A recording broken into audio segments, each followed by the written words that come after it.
Sabe aquele livro da Bíblia que muita gente acha complicado e acaba pulando? Levítico? Pois é.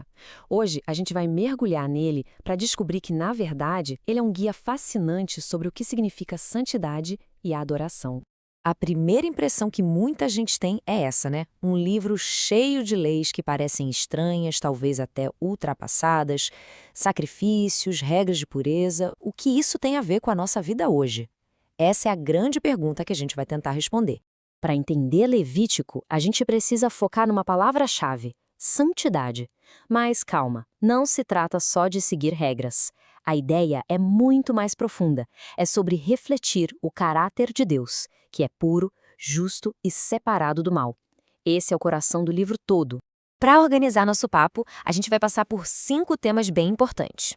Primeiro, vamos entender o que é o livro da santidade.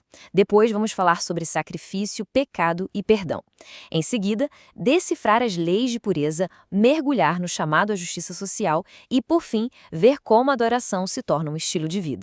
Então vamos lá, começando pelo começo. A base de Levítico é essa: mostrar como Deus é santo e, por isso, chamar o seu povo para refletir essa mesma santidade em tudo que faz.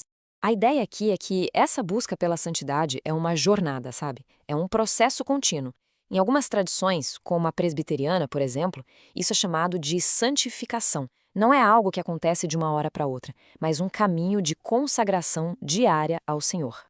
Isso, claro, leva a gente a uma reflexão muito pessoal. Como é que essa busca por santidade tem aparecido no nosso dia a dia? É um convite para a gente olhar para dentro e ver como anda a nossa consagração a Deus. Agora, a gente entra numa parte que, para muitos, é bem complexa: o sistema de sacrifícios. Era através dele que a relação entre Deus e Israel era mantida, especialmente quando o assunto era pecado. O ponto central é que cada sacrifício tinha um porquê. Não era tudo a mesma coisa. Como a gente vê aqui, o holocausto era para expiação, a oferta pelo pecado era para perdão de falhas específicas, e a oferta de comunhão era para celebrar a paz com Deus. Cada um tinha seu lugar. E aqui está a grande virada para a fé cristã. Aquele sistema antigo, com sacrifícios de animais, servia para mostrar o quanto o pecado era sério. Na teologia cristã, tudo isso apontava para o sacrifício de Cristo, que é visto como perfeito, completo e definitivo. Seguindo em frente, vamos falar sobre as leis de pureza. Quando o livro fala sobre o que era limpo ou impuro, não é só uma questão de higiene. A ideia era ensinar que a presença de um Deus totalmente santo exigia um povo que estivesse preparado para isso. E olha que interessante, as fontes mostram que, mesmo que essas regras cerimoniais não sejam mais praticadas daquele jeito, o princípio por trás delas continua super válido. O foco muda da pureza ritual, de fora, para a pureza de coração, de mente, de atitudes. Nesse sistema todo, os sacerdotes eram os mediadores, a ponte entre as pessoas e Deus.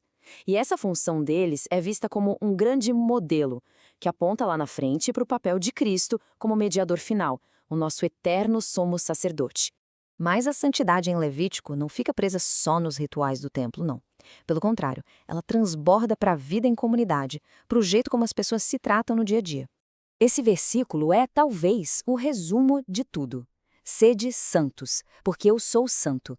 É um chamado que atravessa os séculos, uma base para uma vida que busca refletir o caráter de Deus.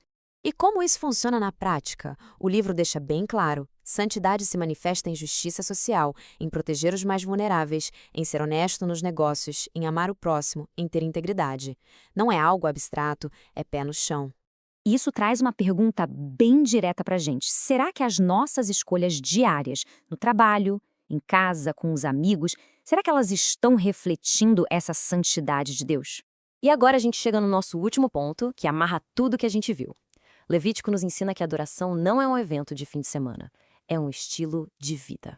A grande mensagem de Levítico é que a fé não deve ser colocada numa caixinha. A adoração de verdade envolve a pessoa por inteiro, o que a gente pensa, o que a gente fala e, claro, o que a gente faz. E para a gente terminar, fica essa reflexão no ar. Será que a nossa vida anda dividida entre o sagrado e o secular? Levítico nos desafia a apagar essa linha e a viver uma fé integrada, onde cada momento é, na verdade, um ato de adoração.